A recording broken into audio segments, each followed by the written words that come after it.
या पृथ्वीतलावर जन्माला येणारा प्रत्येक व्यक्ती हा दुःख भोगतो.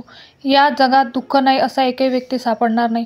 साक्षात श्रीरामालाही वनवास भोगावा लागला, सीतेला पण अग्निपरीक्षा द्यावी लागली, पण भगवान श्रीकृष्णाला यांना सुद्धा त्यांच्या आयुष्यात अनेक गोष्टीचा त्यागही करावा लागला. यांच्यापुढे तुम्ही आम्ही कोणी. जसं धुक्यामागे सुंदर निसर्ग असतो ना, तसंच दुःखामागेही सुख असते. ते दिसायला थोडा उशीर लागतो एवढंच, पण उशिरा मिळालेला फळ नेहमी गोड असतं, हे लक्षात घ्या. देवावर श्रद्धा, विश्वास आणि प्रेम असेल ना, देव तुम्हाला एकटा कधीही टाकणार नाही. मार्गशीर्ष पौर्णिमेच्या दिवशी मृग नक्षत्रावर प्रदोषकाळी श्री गुरुदेव दत्तांचा जन्म झाला, म्हणून त्या दिवशी दत्तांचा जन्मोत्सव सर्व भक्त भाविक साजरा करतात. यावर्षी म्हणजेच 2025 मध्ये 4 डिसेंबर गुरुवारी दत्त जयंती आहे.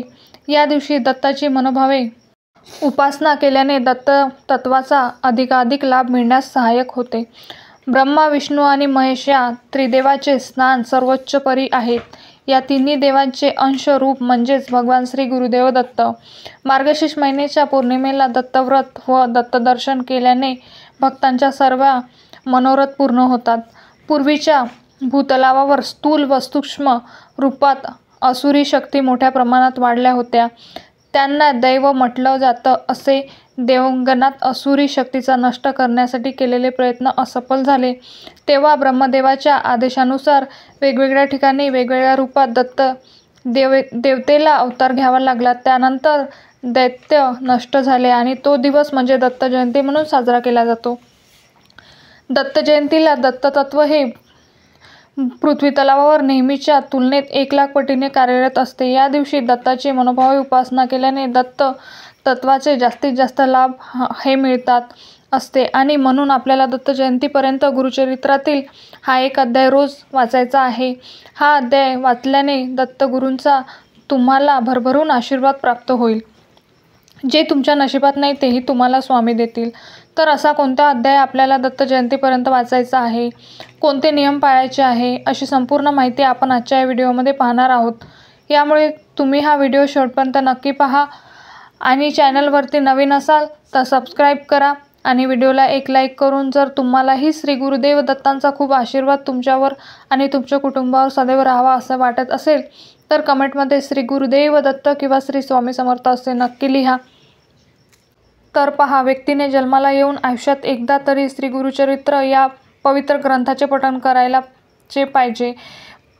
या पठणाचे आयुष्यातील अशक्यातील अशक्य गोष्टी देखील शक्य होतात, ज्या आपण आपल्या संपूर्ण आयुष्यामध्ये आपण विचारसुद्धा केला नव्हता, की त्या कल्पनासुद्धा केल्या नसतील, अशा गोष्टी आपल्याला आयुष्यात उतरून लागतात आणि आपल्या सर्व इच्छा मनोकामना पूर्ण होतात.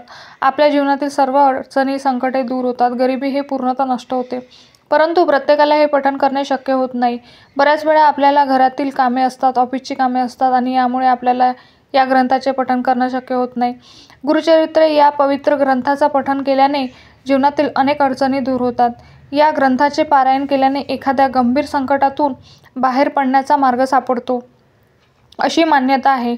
या ग्रंथाच्या वाचनाने कुठल्याही प्रकारचे आधी व्याधी आजार याचे वाचनाने नष्ट होते. याने मनुष्य दुःखमुक्त होतो. घरामध्ये गुरुचरित्र वाचल्याने नकारात्मक वातावरण नाहीसे होतं आणि आनंद, चैतन्य व प्रसन्नता निर्माण होते. पितृदोष व वास्तुदोष यावरील उपाय म्हणून गुरुचरित्र पारायण केल्यास प्रभावी अनुभव येतात.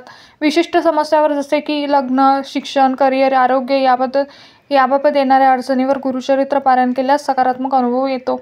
आपल्या कुटुंबातील ग्रहदोष, पितृदोष, प्रारंभ दोष यावर गुरुचरित्र हा एक रामबाण उपाय असल्याचे सांगितले जाते आणि म्हणून तुम्हाला शक्य असेल तर तुम्ही दत्त जयंतीपर्यंत गुरुचरित्राचा पठण अवश्य करा. मग तुम्ही ही सेवा 7 दिवसांची सुद्धा करू शकता. दत्त जयंती ही 4 डिसेंबरला गुरुवारी आहे आणि जर तुम्हाला 7 दिवसांचं पारायण करायचं असेल तर तुम्ही आजपासून सुरुवात करू शकता. म्हणजेच बरोबर दत्त जयंतीच्या दिवशी पारायण समाप्ती येते, म्हणजे याचे उद्यापन येते.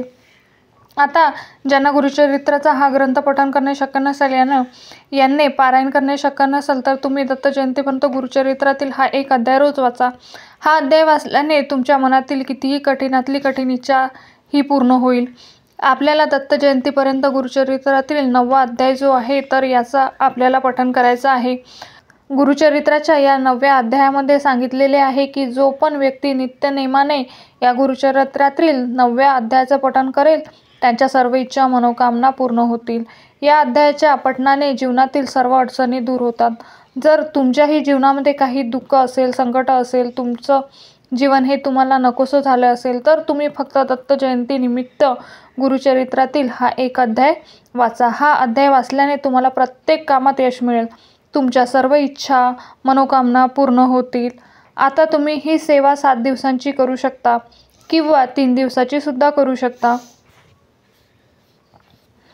जर तुम्हाला ही सेवा 7 दिवसाची करायची असेल तर सांगितल्याप्रमाणे तुम्ही आजपासून ही सेवा सुरू करू शकता.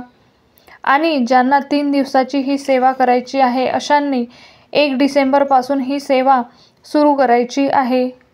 ज्यांना गुरुचरित्रातील हा अध्याय वाचायचा आहे, ज्या दिवसापासून तुम्ही सुरुवात करणार असेल त्या दिवशी तुम्हाला सकाळी लवकर उठायचे आहे, स्वच्छ स्नान करायचे आणि स्वच्छ कपडे परिधान करायचे आहे.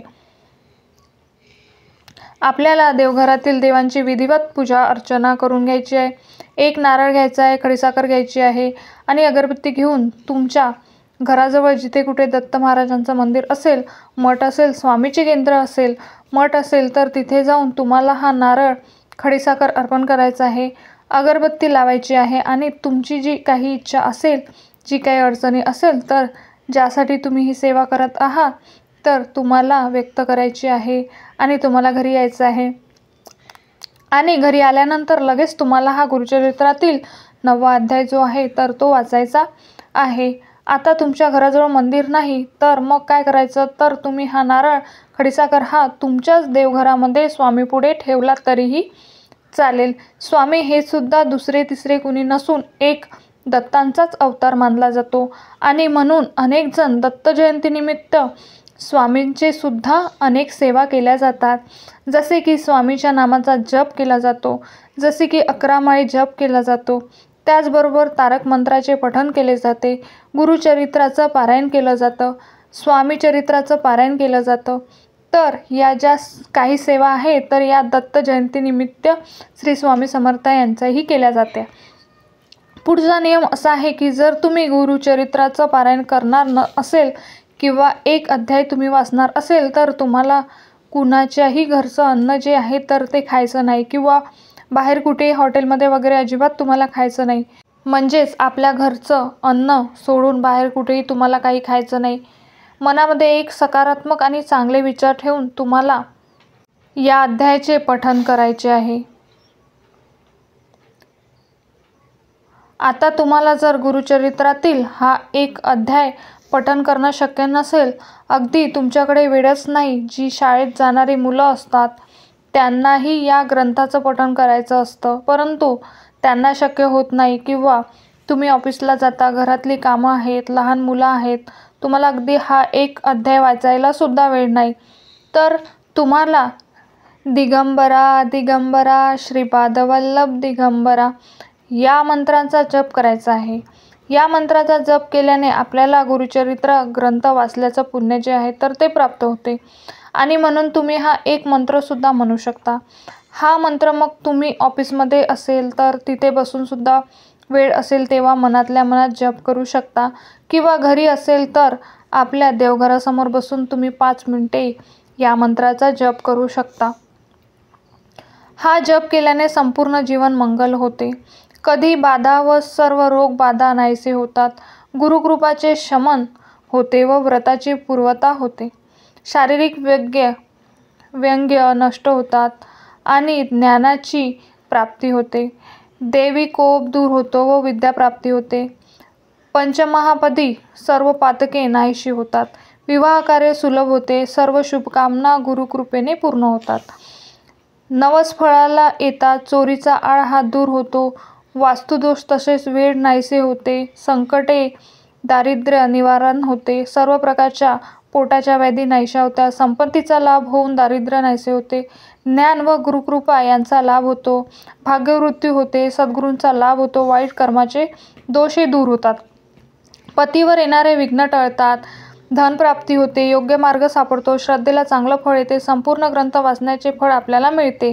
आणि म्हणून जर तुम्हाला गुरुचरित्राचं पारायण शक्य नसेल तर तुम्ही गुरुचरित्रातील हा 9वा अध्याय वाचा आणि 9वा अध्याय तुम्हाला वाचणे शक्य नसेल तर तुम्ही श्री गुरुदेव दत्तांचा यांचा मंत्राचा जप करा. जो व्यक्ती दत्त जयंतीनिमित्त या मंत्राचा सतत जप करतो त्या व्यक्तींच्या जीवनात संकटे अडचणी नावालाही उरत नाही. तसेच मनातील प्रत्येक इच्छा मनोकामना पूर्ण होतात. दत्त नामजपाचे फायदे. दत्ताच्या नामजपामुळे शक्ती मिळते. अशा दररोज किमान 15 ते 20 मिनिटे एकाग्र चिंताने दत्ताचा नामजप केल्यास वाईट शक्तीचा त्रास नाहीसा होतो असे म्हटले जाते.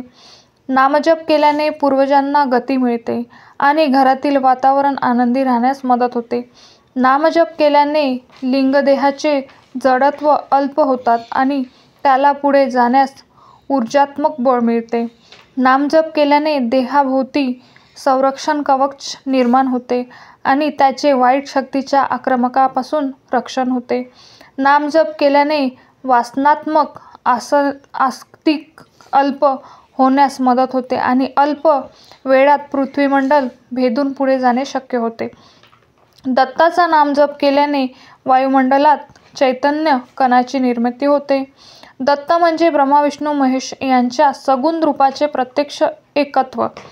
औदुंबरतळी व्यक्ती जवळ धेनू व श्वान हे दत्त अवताराचे एक प्रमुख वैशिष्ट्य आहे. भूत प्रेत पिशाच दत्तात्रेयाच्या वाऱ्यालाही उभी राहत नाही. याची उपासना केल्याने पूर्वजांचे त्रास नाहीसे होतात. तर हा माहितीपूर्वक व्हिडिओ तुम्हाला कसा वाटला? व्हिडिओतील माहिती उपयुक्त वाटली असेल तर व्हिडिओला एक लाईक नक्की करा आणि चॅनलला सबस्क्राईब करून आम्हाला प्रोत्साहित करा. तसेच आपण सर्वांनी हा व्हिडिओ संपूर्ण पाहिल्याबद्दल आपण सर्वांचे मनपूर्वक आभार. धन्यवाद. श्री स्वामी समर्थ. श्री गुरुदेव दत्त. श्री स्वामी समर्थ.